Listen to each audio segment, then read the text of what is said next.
really interesting guy I'd like to talk to. And that's exactly what we did. We ended up talking for like 2 hours straight. It was a really fun time. I highly recommend you check it out. But with that said, buckle up, hit that like button, and let's just jump into it. And the first thing is a quick thing. It's also a little bit odd. Honestly, I hate that I'm even having to say it. If there are any stories today that stand out to you, you think are meaningful, need to be shared, please share them. Just because some of the content included in the show is of sometimes the kind that get shows like this suppressed, but I also don't want to let that situation be a reason that I do not cover something. The world at times is an ugly, horrible, polarizing place, but it's important to look at things and talk about it. But yeah. And then let's talk about an update to a story we covered a while ago. If you don't remember, this is Michelle Hobson. She's a 48-year-old mother from Arizona, and more notably, she was the person behind the YouTube channel Fantastic Adventures, a channel that featured her 7 adopted children whose ages ranged from 3 to 15, a channel that had accrued over 250 million views. And everything seemed fine until police received a tip that there might be abuse in the house, and when police went to this home, they found what has been described as a den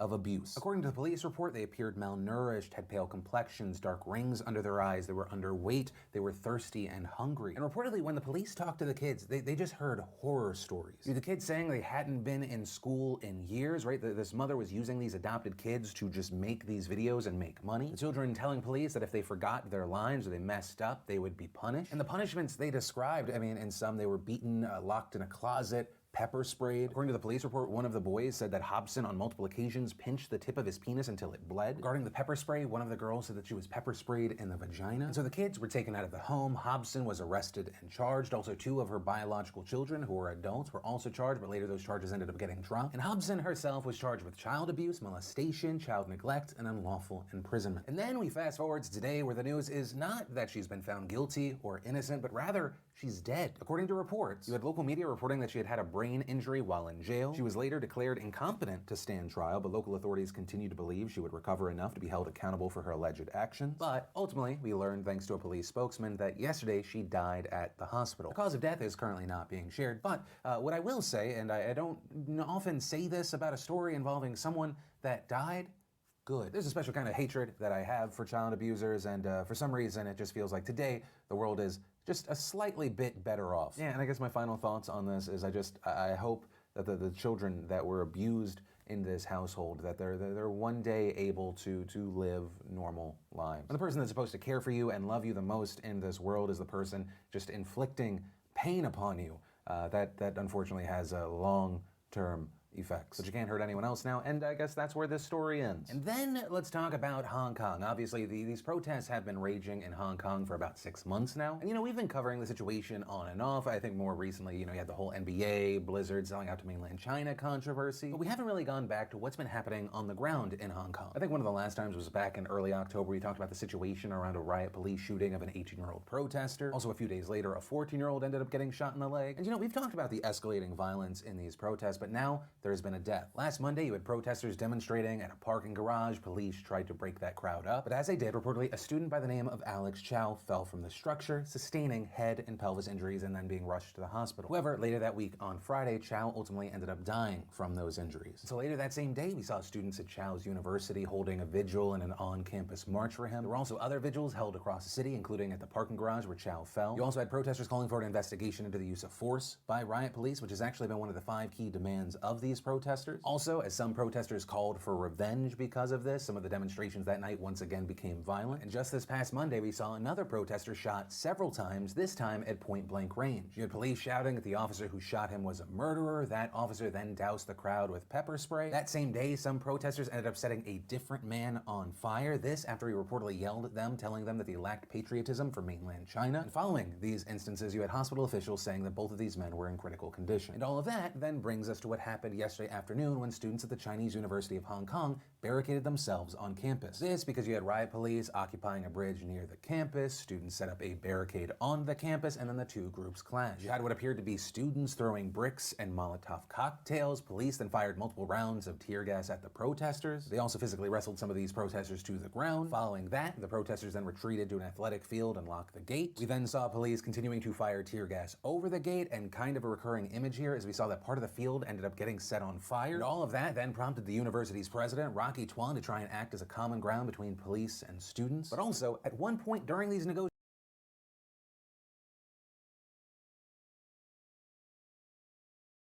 negotiations, we saw a man walk down the street revving a chainsaw. But, and this is just a slight positive to this story, a group of protesters were able to convince that man to put down the chainsaw. We saw those protesters then starting to wrap him with a hug. And then, later, where there was no man with a chainsaw, we saw Tuan strike a deal with police, saying that university security would guard the bridge instead of police, but also saying that students would stop throwing objects onto the highway. But immediately you had people asking why police were even on campus. You also had protesters refusing to disperse, asking if people who had been arrested earlier in the day were safe. And so this battle over the bridge continued into the night as we saw more clashes breaking out. People carrying umbrellas, shields, barricades. You had police firing rubber bullets, filling the area with tear gas. You had people throwing Molotovs at police, trying to gain ground. We also ended up seeing reports that some students were practicing firing flaming arrows from bows, more protesters trying to use leaf blowers to blow away the tear gas. We ended up seeing students start to retreat after police fired a water cannon. However, they then came back, and what we ended up seeing were police retreating and students pushing forward, those students building more barriers to hold the ground that they gained. Some of those barriers including golf carts, a burned out car. Notably here, all the debris falling off the side of the bridge also stopped traffic. And ultimately we ended up seeing the protesters remain there throughout the night, some passing supplies to one another, some people making Molotov cocktails in case police came back. And this clash isn't just an example of one really dramatic event in the city. This actually signals a pretty substantial shift in the clashes between police and protesters. I mean, just this morning, you had the New York Times saying that Hong Kong police had broken an unspoken rule to keep off campuses. Times here noting that universities there had served as sanctuaries for student protesters. But just this morning, we actually saw the Chinese University of Hong Kong end its semester early. Another school also suspending its on-campus semester, switching to online classes at the same time. Other universities suspended classes for at least a week. Actually, the Hong Kong Education Bureau ended up canceling all schools for Thursday because of transportation and safety concerns. And because universities were canceling classes left and right, we actually ended up seeing a lot of students who were originally from mainland China fleeing back over the border with the help of police. Right, and reportedly you had many of those students saying they didn't openly express pro-China views on campus, but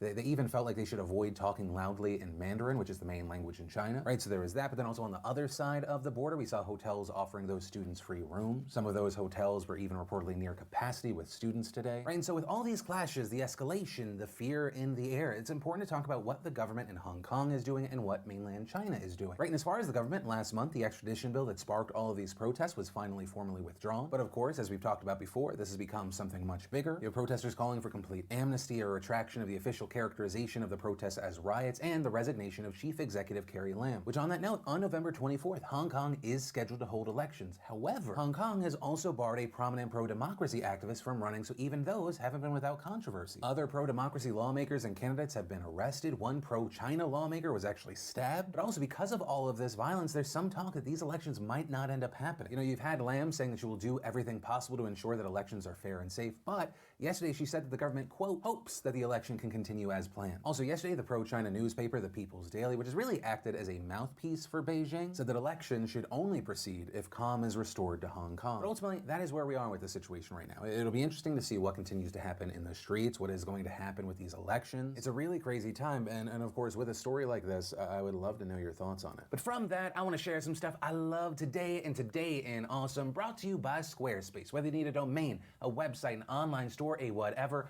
make it with Squarespace. And if you don't know, Squarespace empowers people to create their online presence or launch their passion project. From entrepreneurs and small business owners to photographers, restaurant owners, bloggers, musicians, actors, fashion designers, whatever. They all trust and use Squarespace for their website needs. And I mean, with Squarespace, there's nothing to install, patch, or upgrade ever. Creating a beautiful website with Squarespace's all-in-one platform has never been so simple. I mean, it's just extremely intuitive and easy to use. From websites and online stores to marketing tools and analytics, Squarespace is the place to build a beautiful online presence and run your business. And you can get personalized support from their award-winning customer care team via email or live chat, whatever you need. They're available 24/7 to help you out. And so, if you want to make the smart move like many from the nation already have, go ahead and start your free trial today at squarespace.com/Phil, and make sure you enter in code Phil to get 10% off your first purchase. And the first bit of awesome today is old friend of the show, Raina Scully, just launched her brand new First We Feast series. It's called Gochujang. Also fantastically, if you like food awesome, it has Claire from Bon Appetit. Then we had Glamour giving us a fashion expert fact-checking Mulan's wardrobe. We got 10 things Dan Levy can't live without. Side note, thank you to everyone that recommended Schitt's Creek when I was asking for new shows to watch. Cosmo gave us David Dobrik versus Iggy Azalea. The Infographic Show gave us What Happens to You Just Before You Die. And if you want to see the full versions of everything I just shared, the secret link of the day, really anything at all, links as always are in the description down below. And then let's talk about something that it appears that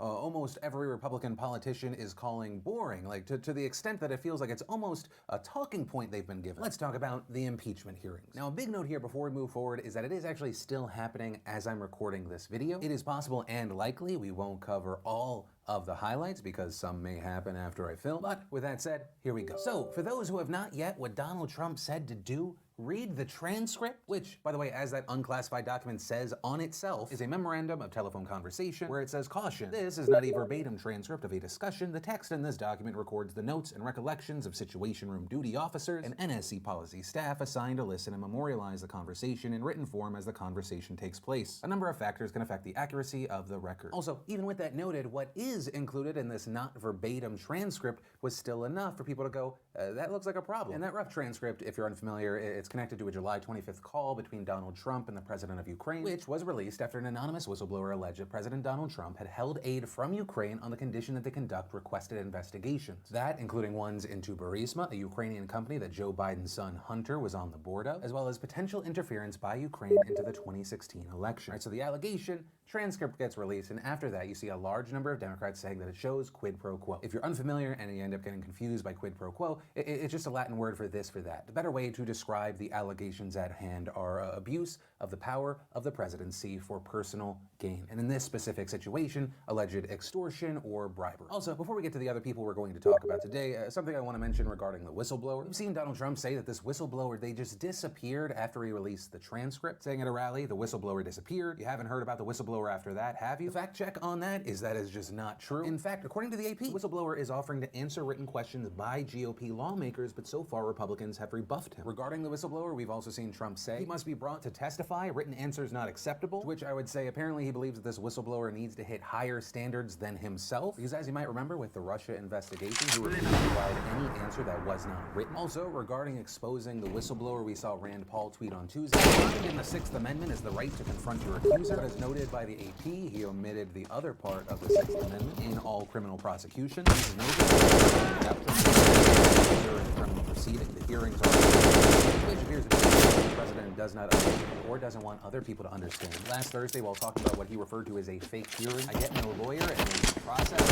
This is a hearing, not a trial. He has not been charged with anything. It's not a legal proceeding. As the AP points out, his position is not much different from criminal suspects who are being investigated but haven't been charged, or from past presidents at this stage of impeachment proceedings. Right, and adding that the public hearings led by the House Intelligence Committee are akin to the investigative phase of criminal cases. Now, if there ends up being a Senate trial, yes, the president's team would be there to defend it. Right, and so those were just some things that I wanted to point out before we got to William Taylor and George Kent today. The men had testified behind closed doors. You have William Taylor, who's a top U.S. diplomat in Ukraine, George Kent, who is a senior official, U.S. Taylor, who's largely supported the idea of quid pro quo. Understanding security assistance money would not come until the president of Ukraine committed to holding aid, but accused Trump's personal lawyer, Rudy Giuliani, of leading attacks against both himself and former ambassador Marie Yovanovitch. But also notably, he did speak about Trump's decision to announce investigation. President Zelensky and say Biden. And you know, as it's said today, has already been previously said. Notably, though, the setting is different. You can always expect more people to watch something than read something. And as far as I've seen with Taylor mentioning it, also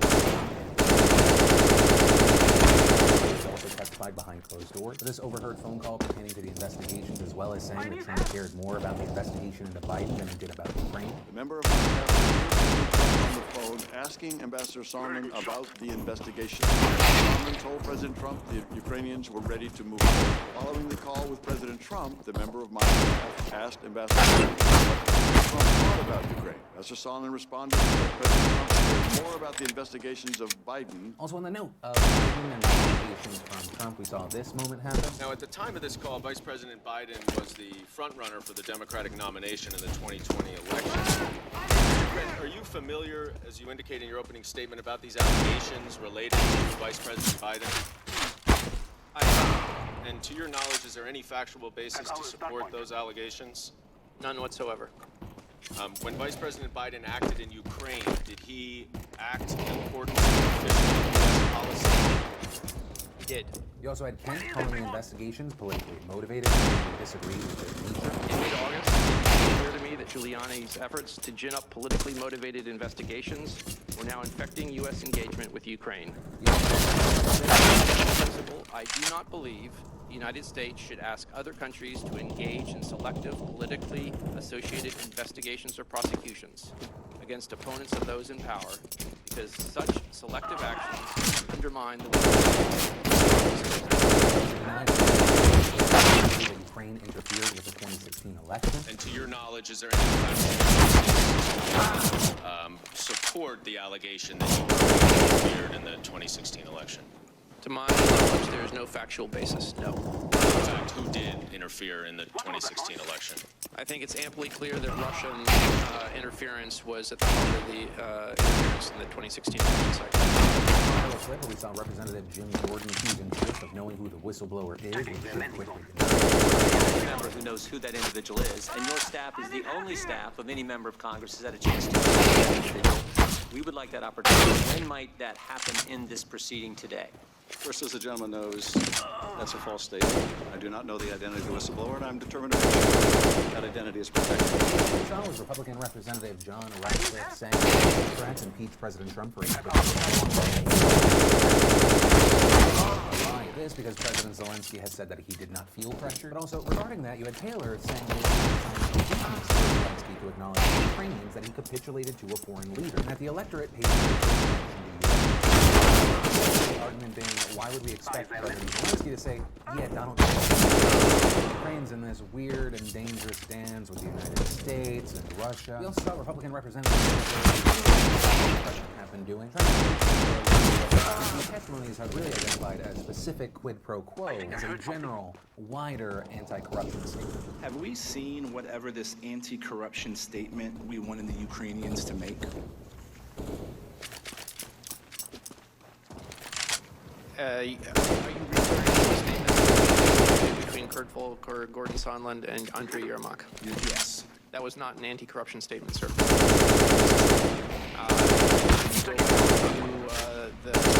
What's by Kurt Volker, they shared a draft, and Rudy Giuliani said it would not be acceptable if it didn't mention Biden-Burisma in 2016. But that statement was never agreed to or was never issued by Ukrainian officials.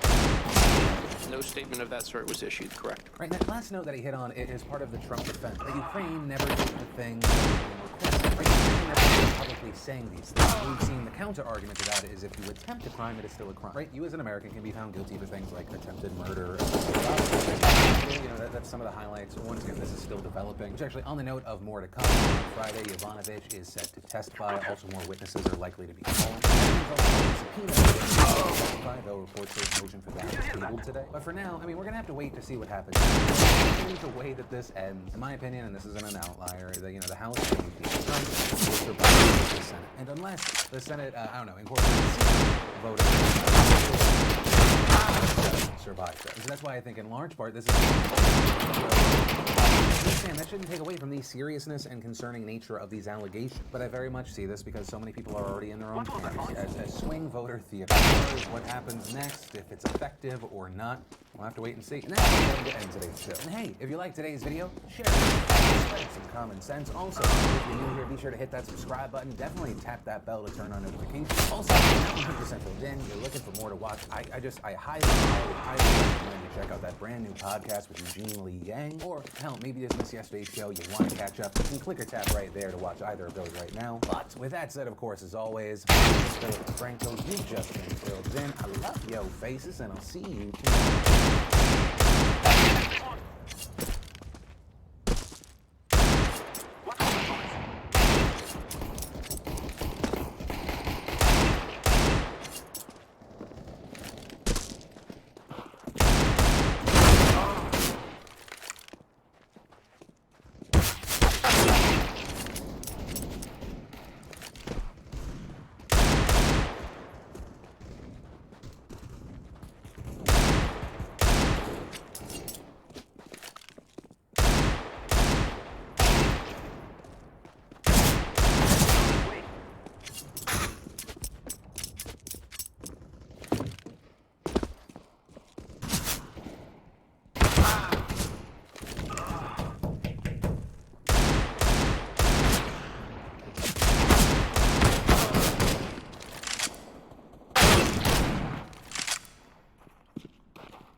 heard something. Where is everyone?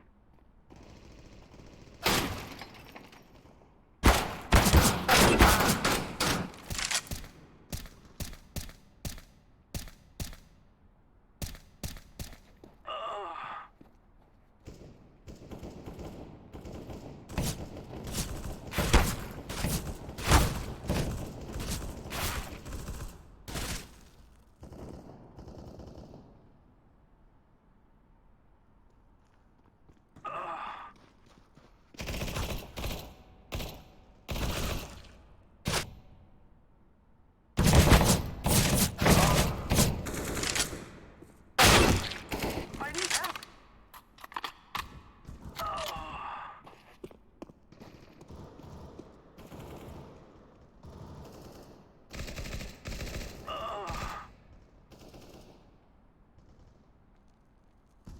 At the middle.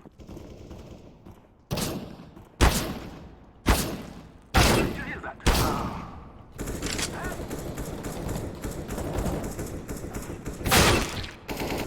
By their landing zone. I need help here! Where is everyone?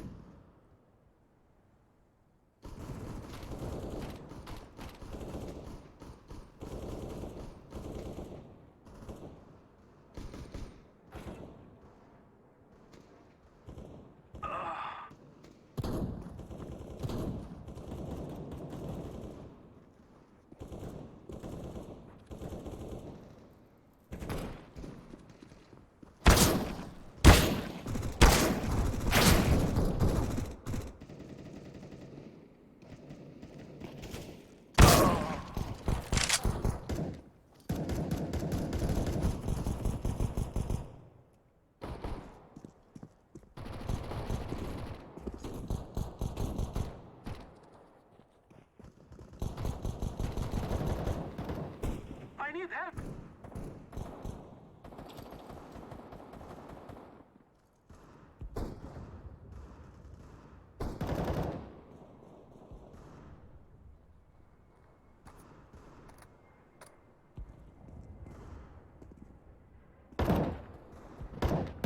Where is everyone?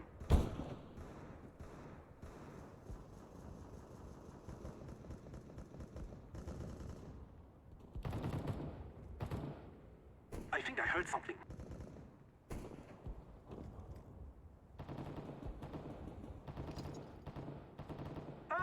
I need help here! What was that noise?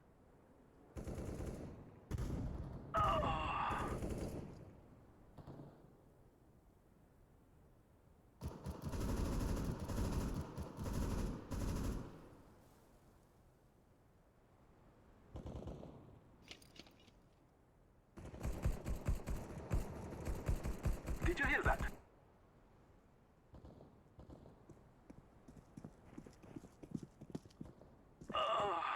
I need help! Help!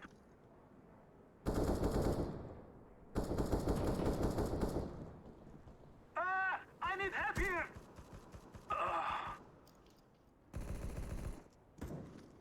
Help!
need help.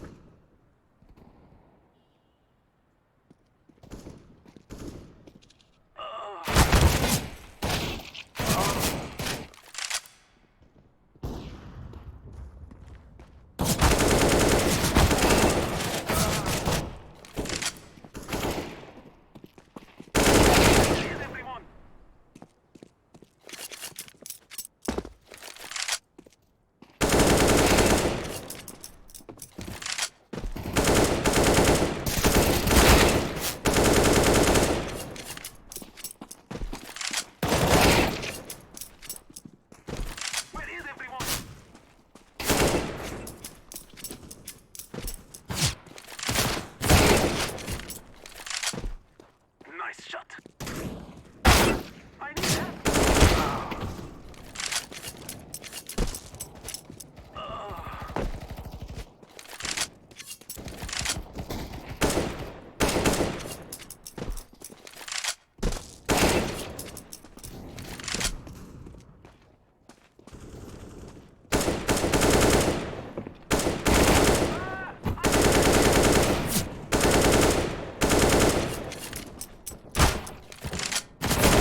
need help?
Status?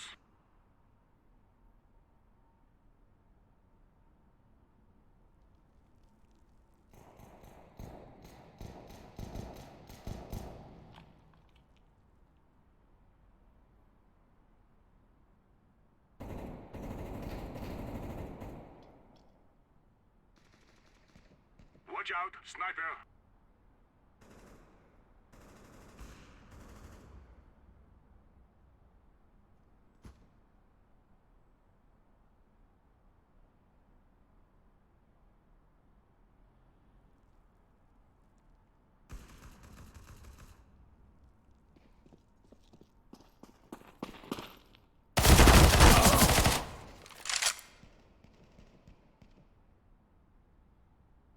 Reporting.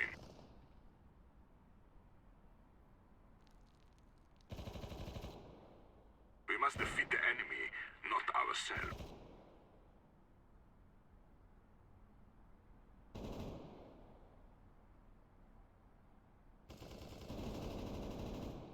Need help?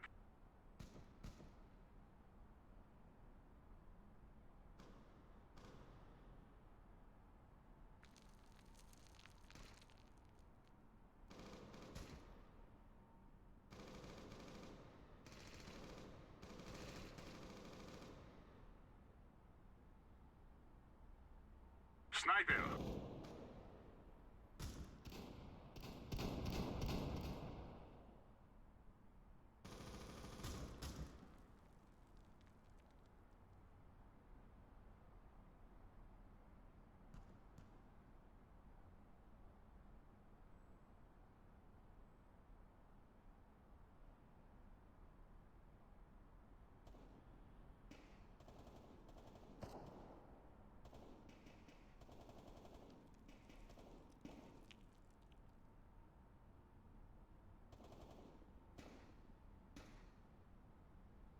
What's your status?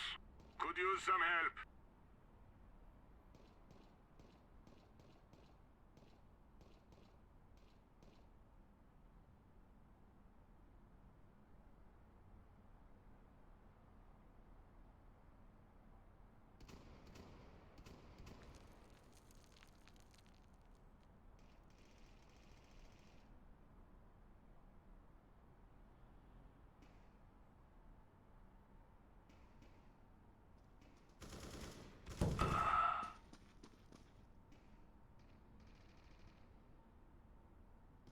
Back at the insertion point.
you doing?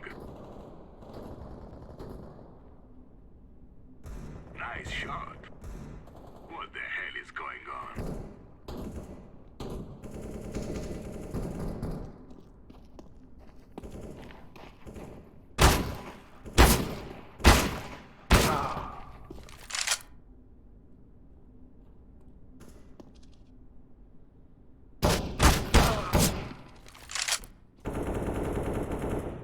We must defeat the enemy, not ourselves. We do not kill our friends. Whose team are you on?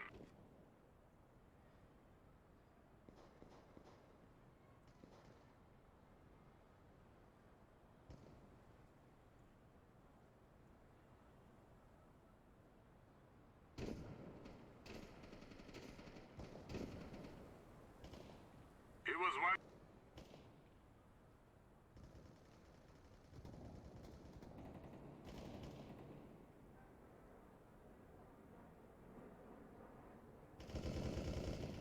What are you doing?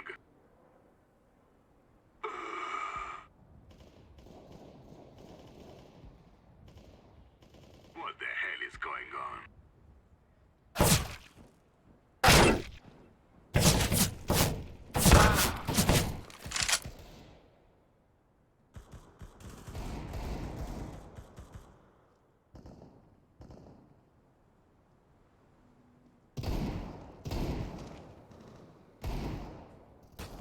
Three to go. It was one of ours.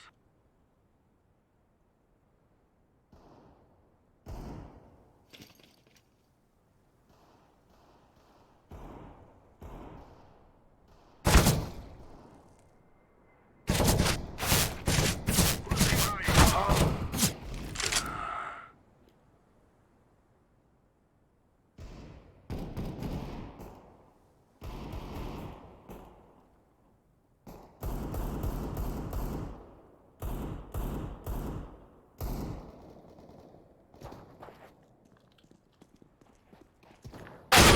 We do not kill our friends. We must defeat the enemy, not ourselves.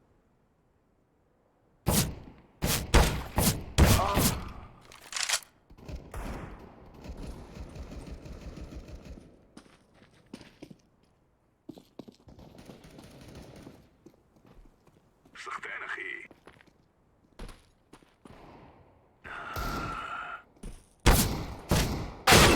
What are you doing?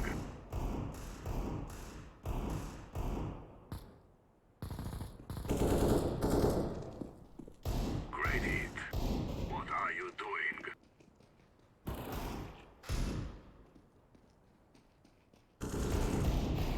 Whose team are you on?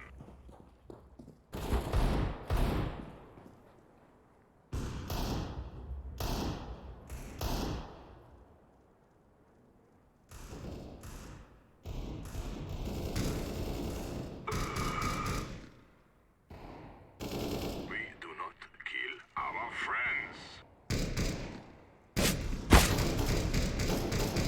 What the hell is going on? Middle. We must defeat the enemy, not ourselves.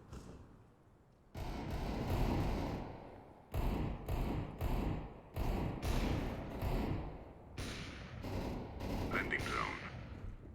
I need help.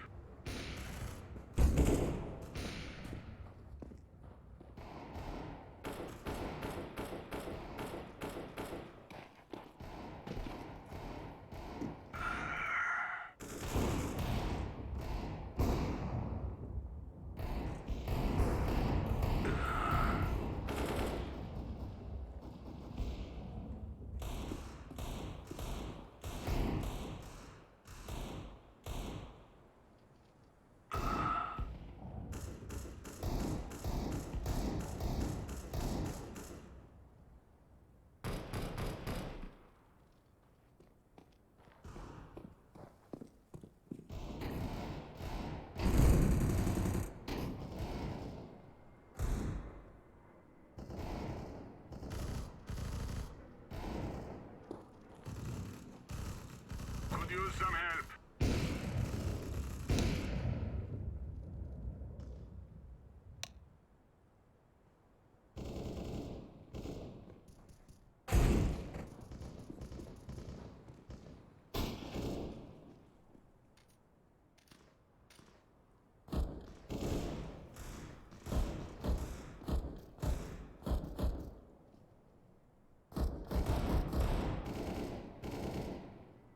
Reporting.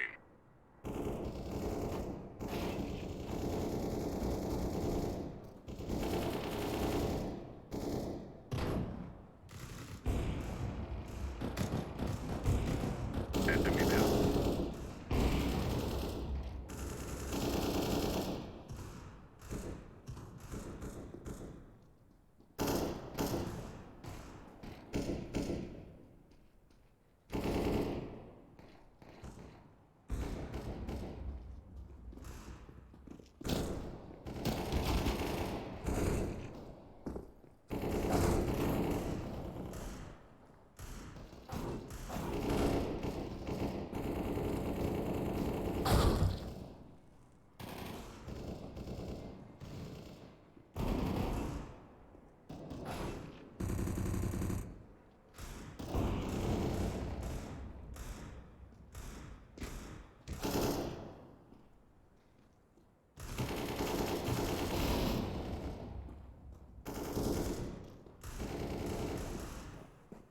I need help over here.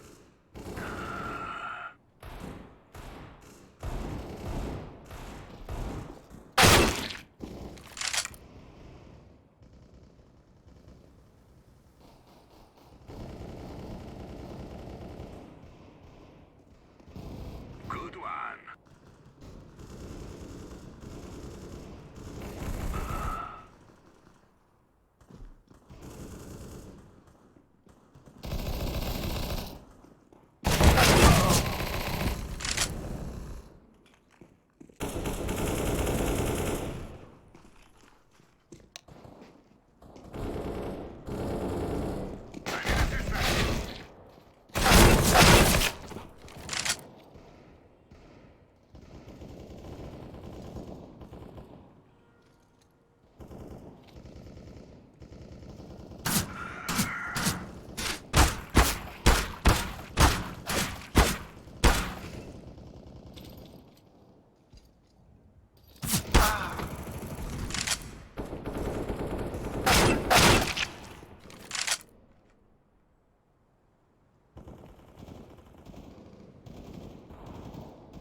What's your status?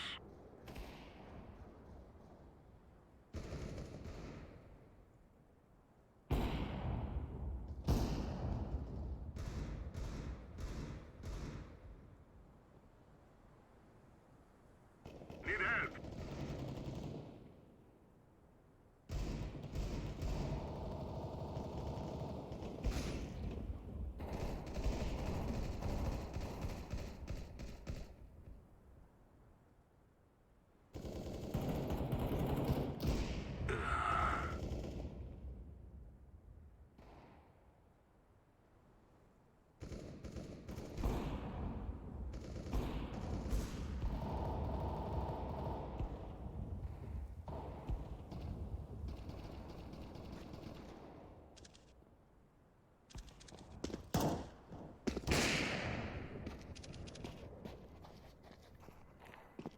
Side.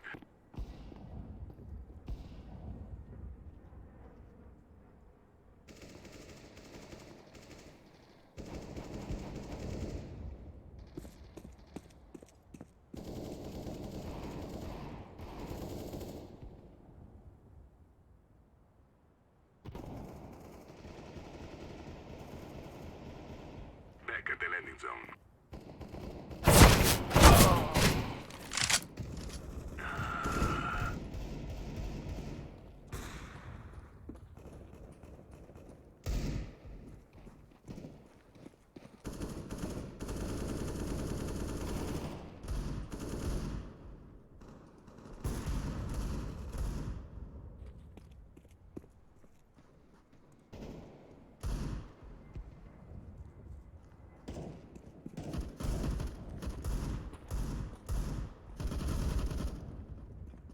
Status?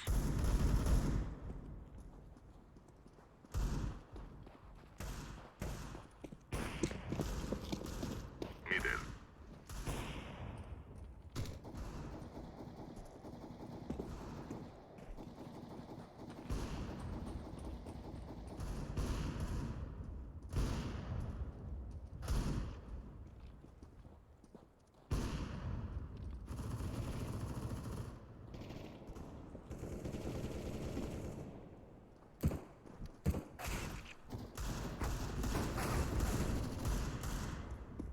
Reporting.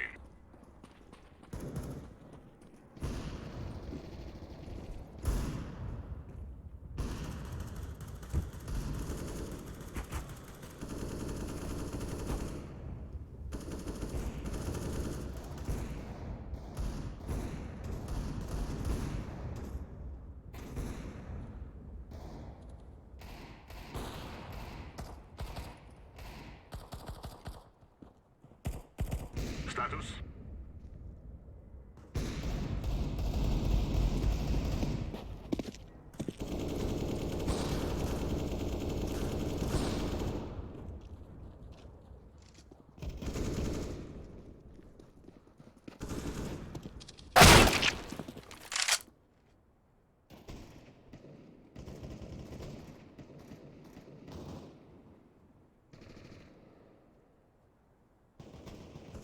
What you...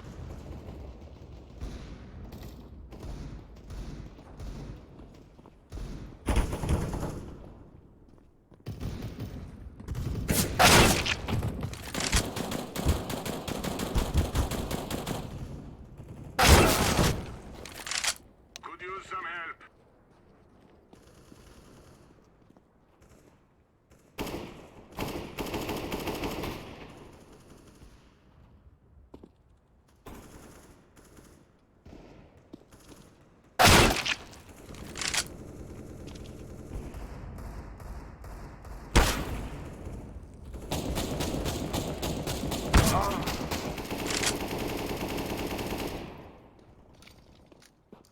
Status?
What's your status?